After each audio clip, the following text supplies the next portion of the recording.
My name is Briella Espinoza. I never thought my love for my stepson would lead me down a path of regret. But when the train doors closed, and our secret was locked away between us, I knew there was no going back. I always believed that betrayal came in obvious forms: hidden text messages, whispers behind closed doors, lipstick stains that were not mine. But some betrayals are not written in bold letters. They creep in like a shadow, so slow, so quiet, that by the time you realize you have crossed the line, you are already on the other side.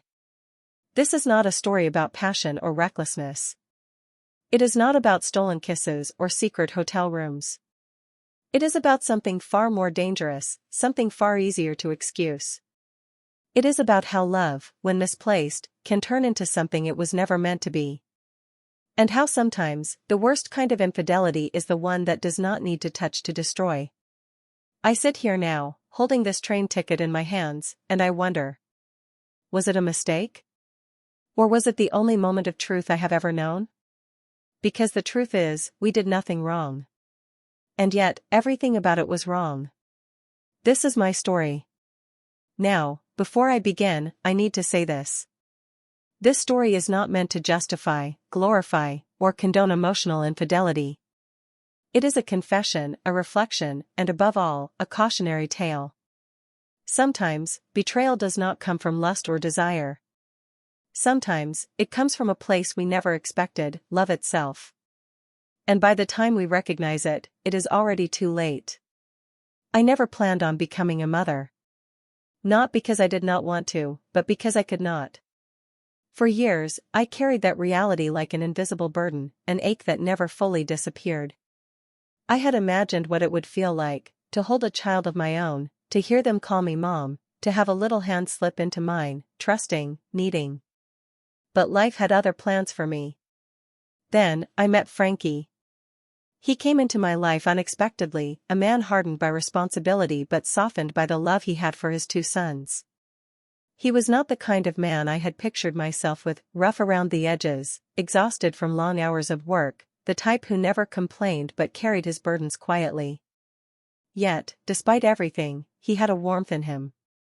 A kind of love that was steady, unwavering. And that love extended to his boys. The first time he talked about them, his entire face changed. There was something so pure, so unbreakable in the way he described them, as if they were the only thing that kept him going. And before I even met them, I knew they were the center of his world.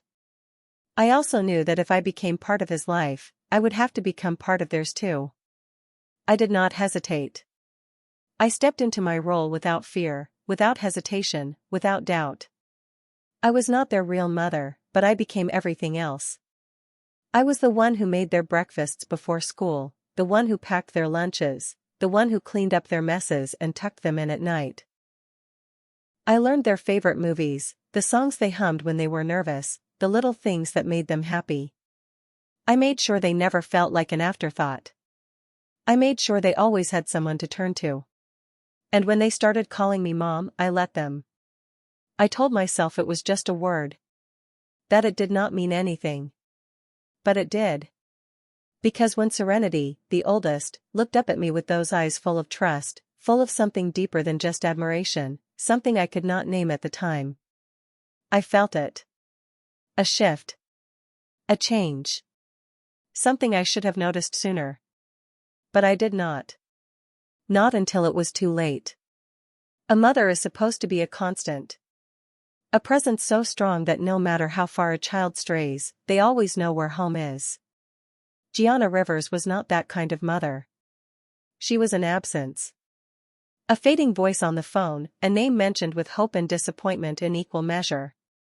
She existed in Serenity's life the way the seasons did, sometimes warm, sometimes cold, always unpredictable. There were weeks when she would call every day, making promises of visits, gifts, outings. And then, just as suddenly, she would disappear. No explanation. No goodbye. Just silence. At first, Serenity waited for her. I saw it in the way he checked the time when the phone rang. The way his shoulders would tense whenever an unfamiliar number appeared on the screen, hoping it was her. The way he held on to the idea of her, even when reality told him she was never really coming back. But there is only so much a child can take. Disappointment is a slow poison, and I watched as it seeped into him, numbing him. He stopped asking when she would come. Stopped hoping for her calls. Stopped talking about her at all. It was heartbreaking. But part of me, deep, secret, and selfish, was relieved. Because when he finally let go of her, he reached for me instead. He needed someone to trust. Someone to turn to. Someone to love him without conditions. And I was there. I was always there. Serenity was not like most 11-year-olds. He was intelligent in a way that made you forget he was still just a boy. He noticed things. He listened, not just to words but to the silences in between. He had learned early that people could say one thing and mean another, and because of that, he watched everything carefully, waiting for the truth beneath the surface. And somewhere along the way, he started watching me. At first, it was just small things. The way he sat closer to me when we watched movies. The way he held on to my words when I spoke, like they meant more than they should. The way he clung to me, not like a child clinging to a mother, but like a boy searching for something deeper. I ignored it. I told myself it was natural. That I was imagining things. And maybe I could have kept pretending. Maybe I could have ignored the shift. But then came the train ride. And everything changed. Looking back, I should have seen it happening. The shift was slow, almost imperceptible at first, like a river changing its course over time. Serenity and I had always been close. He was drawn to me in a way that made sense. I was the one who stayed, the one who never broke a promise, the one who loved him without expectation. In the absence of his mother, I became his constant, his anchor. But somewhere along the way, our bond became something else. At first, it was just small things. The way he lingered a little longer when we hugged. The way his eyes stayed on me, searching, studying. The way he seemed to hang on to my words like they meant more than they should. I brushed it off. Children are affectionate. Children seek comfort. That was all it was. Or so I told myself. But then he started sitting closer. If we were watching a movie, he would press against my side, his arm resting against mine, barely moving, barely breathing. If we were talking, he would watch me, not like a child watching a parent, but like someone trying to understand something they couldn't yet put into words. And then there was the way he listened. It was not just about school anymore, or the things his friends were doing. He wanted to know. About me. He asked about my childhood. About my dreams. About what made me happy and what made me sad. And I told him. At first, it felt harmless. But soon, I found myself telling him things I never even told Frankie. I told him about my fears. About the hollowness of infertility, about the ache of knowing I would never have children of my own. I told him about my loneliness, about how Frankie's long hours left me alone in a house that never quite felt like mine. And Serenity listened. Not the way a child listens to a bedtime story, but the way a man listens to something he wants to understand, something he wants to fix. I should have stopped. I should have noticed how much I was beginning to lean on him. But I didn't. Because for the first time in a long time I felt heard. And that was the most dangerous thing of all. There is a moment, just before a storm, when the air shifts. When the wind stills, and everything feels too quiet, too heavy, like the world itself is holding its breath. That was how it felt. Frankie started to notice. He never said anything outright, but I could feel it. The way his eyes lingered on Serenity when he saw him sitting too close to me. The way his expression tightened when he walked in and found us deep in conversation, Serenity watching me too intently, too absorbed in my words. At first, he teased me about it. He follows you around like a lost puppy, he laughed one evening as Serenity hovered nearby, waiting for my attention. Guess I should be jealous. It was a joke. But it did not feel like one. Frankie worked long hours. He was exhausted, worn down. He did not have the energy to piece together the small details, the ones that had begun to unsettle me in ways I could not admit. So I brushed it off. I told myself he was just being protective. That he was a father noticing his son's attachment to the woman who raised him in his mother's absence. But it was more than that. And someone else saw it, too. Gianna. She was never consistent in Serenity's life, but when she did show up, she was quick to remind me that she was still his mother. I still remember the day she confronted me. We stood outside the house, her arms crossed, her voice sharp and biting. "You think I don't see what's happening?" she said, her eyes burning into mine. "You're getting too close."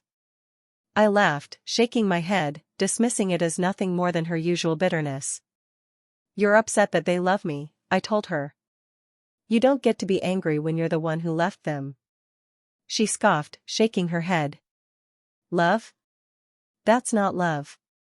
That's something else." I should have listened. I should have realized that, for once, she was not just lashing out, she was warning me. But I ignored her. Because admitting she was right meant admitting that something was happening. Something I was not ready to face. And by the time I was, it was already too late. There are moments in life that seem ordinary when they happen. Moments that feel small, harmless, just another passing day, just another passing thought. Until later. Until you look back and realize that was the moment everything changed. The train ride was one of those moments. Frankie was working late again. That was nothing new. Lately, it felt like all he ever did was work. I told myself it was for us, for the boys, for our future. But deep down, I had started to wonder if he was working so much because he wanted to. Because being home felt like a burden. So when Serenity asked if we could take the train into the city for the day, I said yes. It was not unusual for us to do things together, just the two of us. We had spent so much time in each other's company over the years that it felt natural. Comfortable. Safe. At least, that was what I told myself. The day started like any other. We walked through the bustling streets, window shopping, talking about everything and nothing at the same time. Serenity had a way of making even the simplest moments feel meaningful. He asked questions. So many questions. Did I ever dream of traveling? What was my happiest childhood memory? If I could be anywhere in the world right now, where would I go? I answered them all, not thinking much of it, not realizing how carefully he was listening, how intently he was watching me. By the time we boarded the train for the ride home, the sun was beginning to set, casting the world in shades of gold and orange. The train was nearly empty, the rhythmic hum of the tracks beneath us lulling everything into quiet. Serenity sat beside me, closer than usual, but I did not think anything of it. Not at first. We laughed about something, some silly joke, some fleeting moment that felt light and easy. And then, somewhere in that laughter, he let his head fall against my shoulder. It was innocent. Completely innocent. Or at least, that was what I wanted to believe. I should have shifted. I should have moved, or said something, or done anything other than what I did. Nothing. I did nothing. I let him rest there, his weight warm against me, his breath slow and even. I told myself it was fine, that it meant nothing, that this was just a boy who needed comfort, who needed stability. But then, the train rocked slightly, and our hands brushed against each other. It was an accident. Just a fleeting, meaningless touch. But I did not move away. And neither did he. Something passed between us then, something unspoken, something that made my breath catch in my throat. It was not wrong. It was not right. It just was. The moment stretched, heavy and fragile, balancing on the edge of something neither of us dared to name. And in that instant, for the first time, I understood. This was not just a child seeking comfort. This was something else. And it terrified me. The train slowed as we neared our stop. The air between us felt different now, charged, thick with something unspoken. I told myself I was imagining it, that I was being ridiculous, that nothing had changed. But I could feel it. And so could he. I shifted slightly, pulling my hand away first. Serenity did the same, though not right away. It was subtle, the way his fingers hesitated before he let go, the way his shoulders tensed ever so slightly. The train door slid open, and we stepped onto the platform. The evening air was cooler now, carrying the scent of the city, the distant hum of passing cars, the muffled voices of strangers moving all around us. But in that moment, it felt like it was just the two of us. And then Serenity looked at me. Not the way a child looks at a mother. Not the way a boy looks at his stepmother. It was something else. Something deeper. Something I could not ignore. His gaze lingered, not just admiration, not just gratitude, but something far more dangerous. For the first time, I saw it. And my stomach sank. I wanted to tell myself I was wrong. That I was misreading it, that I was letting my mind twist things into something they weren't. But I knew better. Because the look he gave me felt familiar. It was a look I had seen before. The way Frankie had looked at me when we first started dating. The way a man looks at a woman when he wants more than just her presence. I felt my pulse quicken, an uneasy heat rising to my skin. I turned away quickly, suddenly desperate for distance, for space, for something, anything, to shake off the feeling coiling inside me. Because it was not just about the way he looked at me. It was about the way I felt when he did. The moment replayed in my mind. The way I had let him rest against me. The way I had not pulled my hand away when I should have. The way I had sat there, completely still, feeling something stir inside me that I did not want to name. Nothing had happened. And yet, everything had. I had spent years convincing myself that my love for Serenity was pure, maternal, selfless. But in that moment, standing on that train platform, I had to face the truth. The problem was not just that Serenity was looking at me differently. The problem was that a small, dark part of me wanted him to. Guilt is a slow poison. It does not strike all at once, does not knock the air from your lungs in a single crushing blow. No, guilt lingers. It festers. It grows in the quiet moments, in the spaces between thought and action, in the pauses where you have too much time to think. That night, it consumed me. I stood in front of the mirror, staring at my own reflection, and for the first time in my life, I could not recognize the woman looking back at me. My skin felt foreign, my own face untrustworthy. My eyes searched for something, some piece of myself that had not been tainted by the moment on the train. But there was nothing. Nothing except the truth. I had let it happen. I had let Serenity look at me that way. And worse, I had felt something stir in me when he did. My stomach twisted, nausea rising in my throat as I gripped the edge of the sink. I wanted to scream. I wanted to shatter the mirror in front of me, to destroy any evidence of the person I was becoming. Instead, I turned away. I needed distance. I needed space. I needed to fix this before it got worse. So the next morning, I made a decision. I pulled back. I stopped lingering in our conversations. I stopped laughing so easily at his jokes. I stopped watching movies curled up beside him on the couch. When he tried to sit too close, I moved. When he tried to hold my gaze for too long, I looked away. It was subtle. Deliberate. A quiet retreat. But Serenity noticed immediately. I saw it in the confusion on his face when I walked past him in the hallway without stopping to talk. I saw it in the hesitation in his hands when he reached for mine and I pretended not to notice. And then, one evening, he finally spoke the words I had been dreading. "Why are you avoiding me?" His voice was small, uncertain, but edged with something else, hurt. I froze. I had rehearsed 1,000 explanations in my head, 1,000 ways to make him believe this was nothing, that he was imagining things.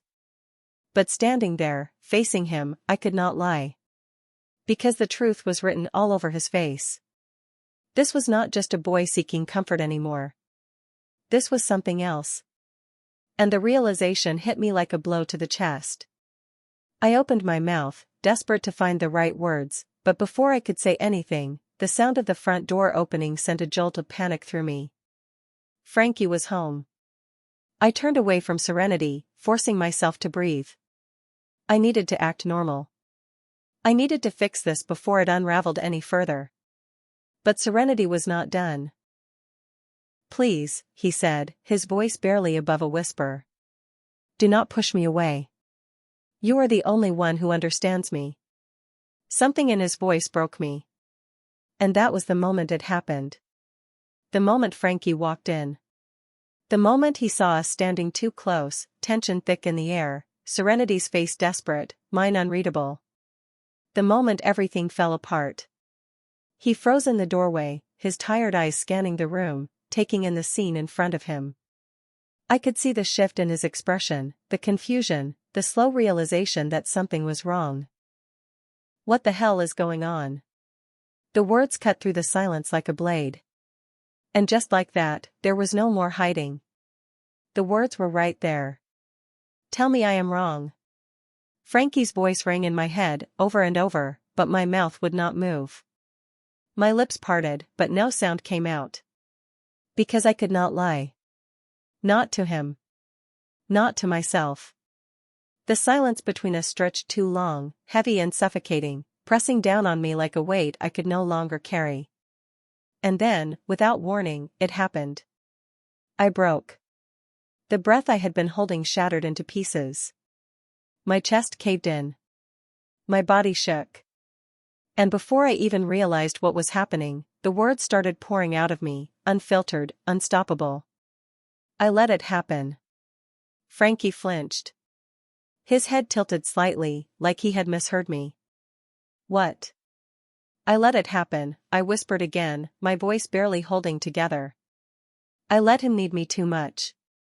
I let myself be the person he relied on, the one he turned to for everything. I let the lines blur."